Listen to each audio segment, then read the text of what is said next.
ஒரு பொண்ணு ஒரு கல்லை காதலிக்க முடியுமா?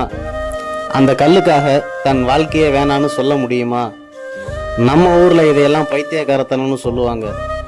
ஆனா அதே பைத்தியக்காரத்தனத்தை ஒரு அகிலமே போற்றும்படி மாத்துனது தான் ஆண்டாள் அப்படிங்கிற ஒரு காதல் காவியம். தினமும் விடியற்காலில் எழுந்திருச்சு பூக்களை பறிச்சு தன் ரங்கநாதருக்காக ஒரு மாலை கட்டுவாங்க ஆண்டாள். ஆனா ஒரு ட்விஸ்ட், அந்த மாலைய சாமிக்கு போடுறதுக்கு முன்னாடி தான் போட்டு அழகு பார்ப்பாங்க.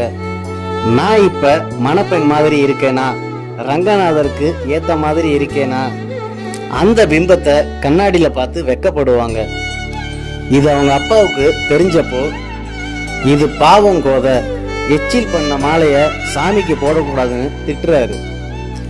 ஆனா அன்னைக்கு ராத்திரி ரங்கநாதர் அவர் கனவுல வந்து, எனக்கு அந்த பொண்ணு சூடி தந்த மாலை தான் வேணும்னு, அவ வாசனை இருந்தாதான் நான் ஏத்துக்குவேன்னு சொன்னாரு. ஆண்டாளுக்கு கல்யாண வயசு வருது. பல ராஜாக்கள், பெரிய வீட்டு வரன்கள் எல்லாம் வருது. ஆனா ஆண்டாள் என்ன சொன்னாங்க தெரியுமா? என் உடம்பு, என் மூச்சு, என் உயிர் எல்லாமே திருவரங்கத்துக்காகத்தான். ஒரு மனுஷனை நான் கல்யாணம் பண்ணிக்கிறதா, பேச்சு வந்தாலே என் உயிரை விட்டுடுவேன்னு சபதம் எடுக்கிறாங்க. கல்யாணம் வேணான்னு சொல்லலைங்க, அந்த ரங்கநாதை தவிர வேற யாரும் வேணான்னு தான் சொல்றாங்க. கடைசியா அந்த நாளும் வருது. ஸ்ரீரங்கம் கோயிலுக்கு ஆண்டாள் மணப்பெண் கோலத்துல வராங்க. அந்த 21 கோபுரங்கள் தாண்டியாச்சு, 1000 மண்டபம் தாண்டியாச்சு. அந்த மங்கள இசை முழங்க கருவறைக்குள் போறாங்க. அங்க அந்த அரங்கன் பள்ளி கொண்டிருக்கான். ஆண்டாள் மெதுவா அந்த படியை ஏறி அந்த ரங்கநாதனோட பாதம் தொடுறாங்க. அந்த ஒரு நொடி ஒரு பெரிய ஒளி, கண்ணை பறிக்கிற வெளிச்சம்.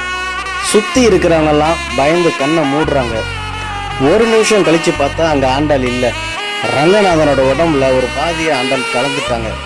சிலையில ஒரு பெண்ணை ஐக்கியமாகி காதல் ஜெயிக்கும்னு உலகத்துக்கே ஆதாரத்தை விட்டுட்டு போயிட்டாங்க. இது வெறும் கதை இல்ல, ஒரு பெண்ணோட பிடிவாதமான காதல். ஒரு சிலையே அவங்க கிட்ட வந்து பேச வச்சிருக்கு. உங்க காதலும் உண்மையா இருந்தா, உங்க தேடலும் உண்மையா இருந்தா, நீங்க தேடி போக வேண்டிய இடம் ஸ்ரீரங்கம் தான்.